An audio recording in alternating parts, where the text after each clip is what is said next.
Kembali lagi bersama kita di divisi EDMA atau Edukasi Mahasiswa yang pastinya akan memberikan pembahasan yang gak kalah seru dan sangat bermanfaat. Tapi sebelum itu, kita kenalan dulu yuk sama teman baru kita.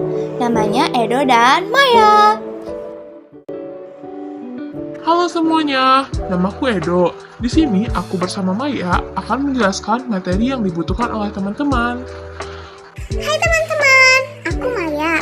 Aku bersama Edo akan membantu kalian memahami materi-materi yang akan disampaikan. Nah, kan kita udah kenalan nih sama teman baru kita. Kalau gitu kita langsung aja yuk ke materinya. Pada kesempatan kali ini, kita akan membahas PPH pasal 28 dan 29. Disimak dengan baik ya. Sebelum membahas keduanya, yuk kita ketahui dulu persamaan dan perbedaan dari kedua pasal PPH tersebut. Persamaan antara PPH pasal 28 dan PPH pasal 29 yaitu sama-sama digunakan untuk perhitungan akhir tahun. Sedangkan untuk perbedaannya adalah PPH pasal 28 atau lebih bayar, yaitu pelaporan PPH pasal 28 yang lebih bayar, maka kelebihan bayar dari pajak tersebut harus dikembalikan kepada wajib pajak atau dapat juga diakumulasikan pada tahun pajak berikutnya. Sedangkan PPH pasal 29 atau kurang bayar, jika sampai akhir tahun pajak yaitu masih adanya kekurangan dalam pembayaran pajak tahunan atau PPH pasal 29, maka wajib pajak diwajibkan untuk membayarkan kekurangannya tersebut. Selanjutnya kita ke pasal 28 yuk. Apabila pajak yang terutang untuk suatu tahun pajak ternyata lebih kecil dari jumlah kredit pajak, maka berdasarkan hasil pemeriksaan dilakukan pengembalian atas kelebihan pembayaran pajak setelah diperhitungkan dengan utang pajak. Berikut ini adalah hal-hal yang harus dipertimbangkan sebelum dilakukan pengembalian atau perhitungan kelebihan pajak. Pertama, kebenaran material tentang besarnya pajak penghasilan yang terutang. Yang kedua, keabsahan bukti-bukti pungutan dan bukti-bukti potongan pajak, serta bukti pembayaran pajak oleh wajib pajak sendiri selama dan untuk tahun pajak yang bersangkutan.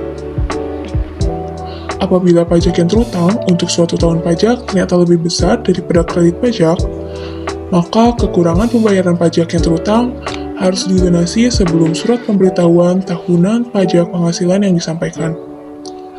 Apabila tahun buku sama dengan tahun takwim, maka kekurangan pajak tersebut wajib dilunasi selambat-lambatnya tanggal 25 Maret setelah tahun pajak berakhir.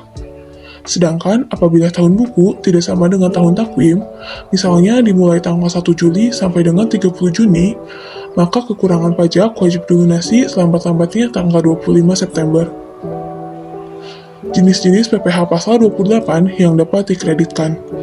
1. PPH pasal 21 berkaitan dengan pemotongan pajak atas penghasilan dari pekerjaan, jasa, dan kegiatan.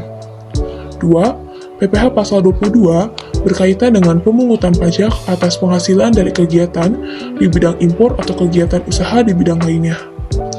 3. PPH pasal 23 berkaitan dengan pemotongan pajak atas penghasilan berupa dividen, bunga, royalti, sewa, hadiah, dan penghargaan serta imbalan jasa. 4.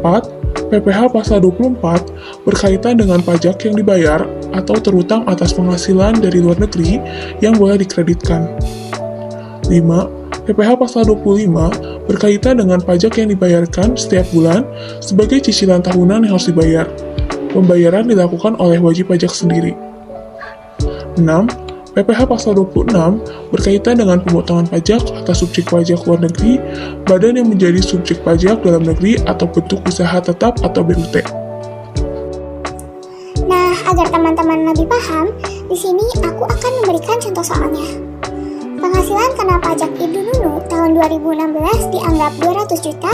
Selain itu, dia juga memiliki kredit pajak PPH pasal 22 sebesar 7 juta dan PPH pasal 23 sebesar 9.500.000.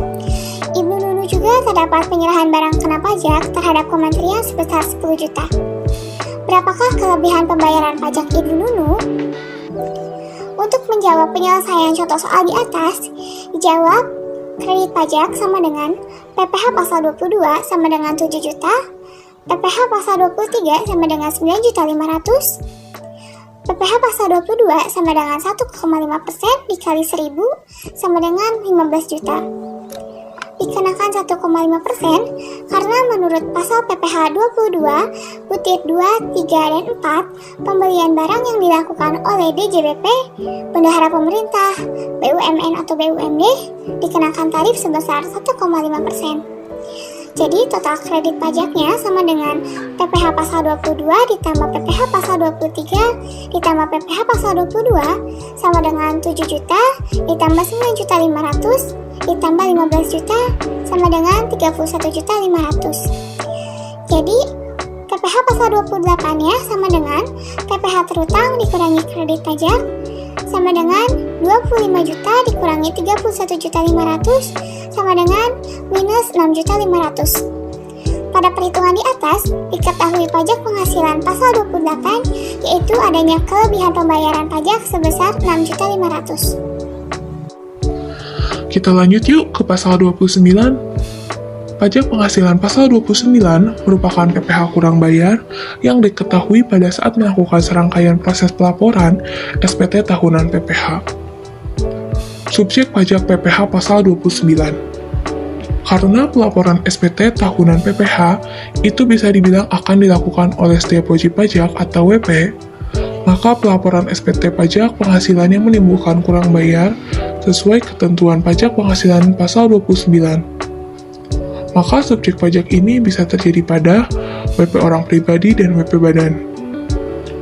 Tarif pajak WP orang pribadi yaitu untuk WP OPPT atau orang pribadi pengusaha tertentu, PPh pasal 25 yang harus dilunasi sebesar 0,5% dari jumlah omset setiap bulannya.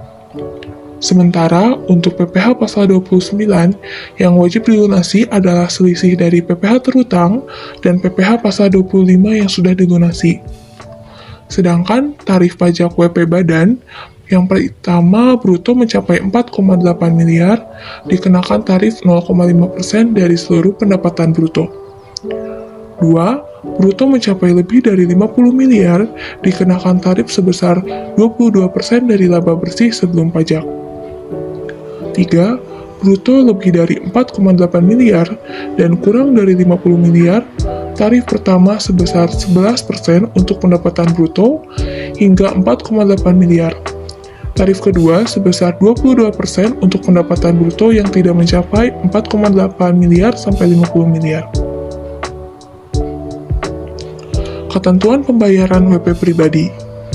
PPh pasal 29 kurang bayar harus dibayarkan setelah tahun pajak berakhir atau 30 April. Jika tahun buku tidak sama dengan tahun kalender, misalnya dimulai dari 1 Agustus hingga 31 Juli tahun depan, maka kekurangan pajak harus dilunasi paling lambat 30 November. Berikut ini aku jelaskan contoh perhitungan pasal 29 ya. Contoh pertama yaitu mengenai perhitungan PPh pasal 29 WP orang pribadi. Ibu Nur adalah seorang pengusaha sembako di Jawa Timur yang memiliki penghasilan sebesar 2 miliar rupiah dalam 1 tahun pada tahun 2020. Dengan demikian, Ibu Nur dikenai pajak kurang bayar PPh pasal 29 yang harus dibayarkan dan dilunasi pada pelaporan SPT tahunan PPh dengan batas pembayaran paling lambat 31 Maret tahun 2021. Selanjutnya, diketahui jumlah PPh kurang bayar Ibu Nur mencapai 15.500.000. Lalu, berapakah jumlah PPh pasal 29 kurang bayar dan PPh pasal 25 yang Ibu Nur harus bayarkan? Untuk menjawab contoh soal di atas, dijawab jumlah omset sama dengan 2 miliar, PPh pasal 25 telah dilunasi sama dengan 0,75% dikali 2 miliar sama dengan 15 juta. Turutang pajak setahun sama dengan 15.500.000. PPh pasal 29 sama dengan 15.500.000 dikurangi 15 juta sama dengan 500.000.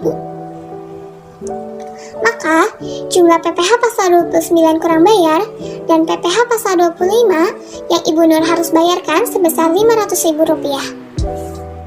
Nah, selanjutnya mengenai perhitungan PPh pasal 29 WP badan. Sebuah PT telah melakukan penghitungan pajak penghasilan terutang untuk tahun pajak tahun 2020. Lalu, ditemukan jumlah PPh terutang tahun 2020 sebesar 500 juta dalam 1 tahun.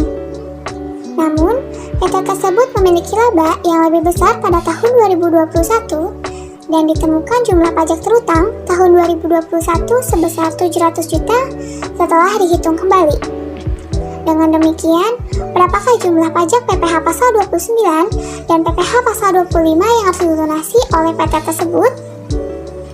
Untuk menjawab contoh soal di atas, dijawab, angsuran PPh pasal 25 tahun 2020 sama dengan 500 juta dibagi 12 bulan sama dengan 41.666.666 rupiah.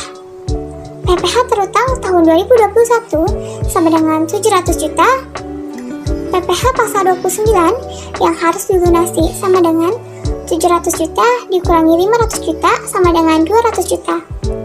Maka, jumlah PPh pasal 29 dan PPh pasal 25 yang harus dilunasi oleh PT AAA sebesar 200 juta. Cukup sekian pembahasan mengenai PPh pasal 28 dan 29 dari kami. Semoga teman-teman dapat memahaminya ya. Sampai jumpa lagi di konten divisi Edma berikutnya.